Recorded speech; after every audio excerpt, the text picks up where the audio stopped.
আমি বাংলায় গান গাই। অমর এই 21শে ফেব্রুয়ারি তোমায় জানাই সশ্রদ্ধ প্রণাম। শুরুতেই আজকের এই মহান দিবসে বিনম্র শ্রদ্ধা জানাই 52 ভাষা শহীদদের প্রতি। মাতৃভাষা, মায়ের মুখ থেকে যে ভাষা শুনে আমরা বড় হই, সেই ভাষাই হলো আমাদের মাতৃভাষা। আর আমাদের বাঙালিদের কাছে 21শে ফেব্রুয়ারি মানে আমাদের মাতৃভাষা বাংলা। মাতৃভাষা দিবস নাম শুনলেই মনে পড়ে যায় কবি ভবানীপ্রসাদ মজুমদারের লেখা একটা কবিতার লাইন, বাংলাটা ঠিক আসে না। 1952 সালে এই দিনে গোটা বিশ্বকে অবাক করে মায়ের ভাষার জন্য রাজপথের বুকে তাজা রক্ত দিয়েছিল এদেশের বীর সন্তানরা। ওই বীর সন্তানদের জন্যই আজ আমরা পেয়েছি এই অমৃততুল্য মায়ের মাতৃভাষা বাংলাকে। প্রাণের ভাষা, গানের ভাষা, আবেগের ভাষা, মোদের বাংলা ভাষা।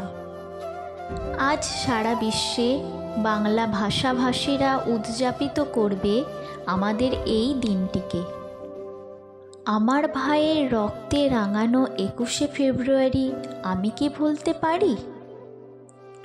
এইসব লাইনগুলি আজও বাঙালিকে শিহরিত করে তোলে।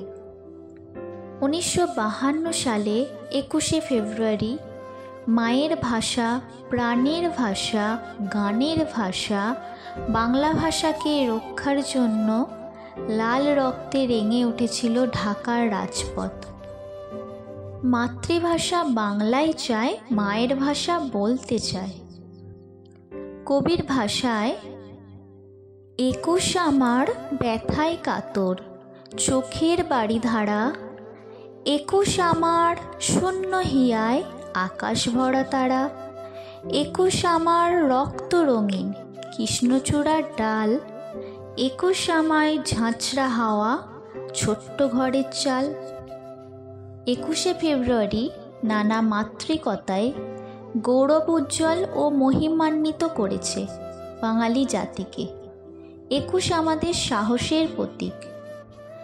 প্রতি বছর বাঙালির জীবনে 21শে ফেব্রুয়ারি আসে স্বদেশী চেতনা ও উজ্জীবনের বার্তা নিয়ে। 21 আমাদের চেতনায়, 21 আমাদের প্রেরণায়, 21 আমার অহংকার, 21 আমাদের অহংকার। 1952 সালে 21শে ফেব্রুয়ারি তারিখে যে ঘটনাটি ঘটেছিল তা প্রতিটি বাঙালির মনে প্রাণে হৃদয়ে আজও গাঁথা রয়ে গেছে। দ্বিজাতি তত্ত্বের উপর ভিত্তি করে 1947 সালে 14ই আগস্ট তারিখে পাকিস্তান রাষ্ট্রের উদ্ভব ঘটে। পূর্ব বাংলার মুসলমানরা ছিল সংখ্যাগরিষ্ঠ, তাই পূর্ব বাংলাকে পাকিস্তানের অন্তর্ভুক্ত করা হয়। দুটো আলাদা ভূখণ্ড, দুটো ভিন্ন ভাষার জাতিসত্তাকে মিলিয়ে 1947 সালে জন্ম হয় পাকিস্তান রাষ্ট্রের। পশ্চিম পাকিস্তানের প্রধান ভাষা উর্দু আর পূর্ব পাকিস্তান হলো বাংলা। স্বাধীনতার পর উর্দু ভাষাকে পাকিস্তান একমাত্র রাষ্ট্রীয় ভাষার মর্যাদা দিতে নড়ে চড়ে বসে। পাকিস্তানের নব্য উপনিবেশবাদী ক্ষমতালিপ্সু উদ্ধত শাসকরা শুরু থেকেই মানুষের উপর অত্যাচার করতে শুরু করে। প্রথমে তারা পরিকল্পনা করে কিভাবে এদেশের মানুষের মুখের ভাষাকে কেড়ে নেবে। তারা বাংলা ভাষা ও সংস্কৃতিকে নির্মূল করার সিদ্ধান্ত নেয়। পাকিস্তানের রাষ্ট্রপ্রধান ঢাকায় এসে এক সমাবেশে ঘোষণা দেন, কিন্তু এদেশের ছাত্র যুবকরা সেই সমাবেশে এই ভাষানীতির ঘোর বিরোধিতা করে। নিজেদের মাতৃভাষাকে রক্ষা করতে পথে নামে। প্রতিবাদের ভাষা এবং এর ব্যাপকতা ক্রমশ বাড়তে থাকে। পাকিস্তান সরকার সকল প্রতিবাদের ধারাকে দমনের চেষ্টা চালায়।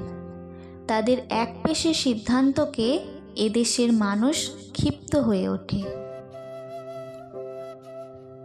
পূর্ব বাংলায় সর্বত্র ছড়িয়ে পড়ে এই ঐতিহাসিক ভাষা আন্দোলন। আন্দোলনের পুরোভাগে এসে দাঁড়ায় এদেশের ছাত্র ও যুব সমাজ। 21শে ফেব্রুয়ারি তারিখে প্রতিবাদী সভা ও মিছিল হবে তা আগেই ঘোষণা করে দেওয়া হয়েছিল। পরিস্থিতিকে মোকাবিলা করার জন্য সরকার 11ই ফেব্রুয়ারি 144 ধারা আইন জারি করে। 20 ফেব্রুয়ারি রাতে ঢাকা বিশ্ববিদ্যালয়ের আমতলায় ছাত্ররা গোপনে বৈঠক করে এবং সিদ্ধান্ত নেয় যেমন করে হোক তারা 144 ধারা লঙ্ঘন করবেই। সেই সিদ্ধান্ত অনুযায়ী তারা 21শে ফেব্রুয়ারি বিশ্ববিদ্যালয় চত্বরে সকলে মিলে শুরু করে দেয় প্রতিবাদী সভা। সভা শেষে তারা মিছিল বের করে। সেই দিন ছাত্রদের কণ্ঠে প্রতিবাদের হুঙ্কারে গর্জিত হয় স্বাধিকারের দাবি। ভাষা দিবসের সোচ্চার মিছিলটি এগিয়ে যেতে থাকে প্রাদেশিক ভবনের দিকে। মিছিলটি ছত্রভঙ্গ করার জন্য আন্দোলনরত ছাত্রদের উপর পুলিশ গুলি চালায়।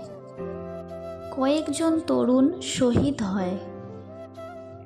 রাজপথে লুটিয়ে পড়ে সালাম, রফিক, আব্দুল জব্বার, শাফিউল, বরকত সহ প্রমুখ দামাল ছেলেরা। সেই দিন পাকিস্তান পুলিশ গুলি চালালেও প্রতিবাদ থামানো যায়নি। বুকের তাজা রক্ত দিয়ে তারা লিখে যায় এক অনন্য ইতিহাস। তাদের নিঃসৃত রক্তে লেখা হয়ে যায় পূর্ব বাংলার এক আমোঘ ভাগ্যলিপি। তাদের এই আত্মবলিদানে বাংলা ভাষা রাষ্ট্রীয় ভাষা হিসেবে সম্মান লাভ করে। তাই এই দিনটি ভাষা শহীদ দিবস হিসেবে চিহ্নিত হয়ে আছে আজও বাংলা ভাষার জন্য। তাই আজও স্মরণ করা হয় দামাল ছাত্রদের ওই রাজপথকে, ওই দিনটাকে।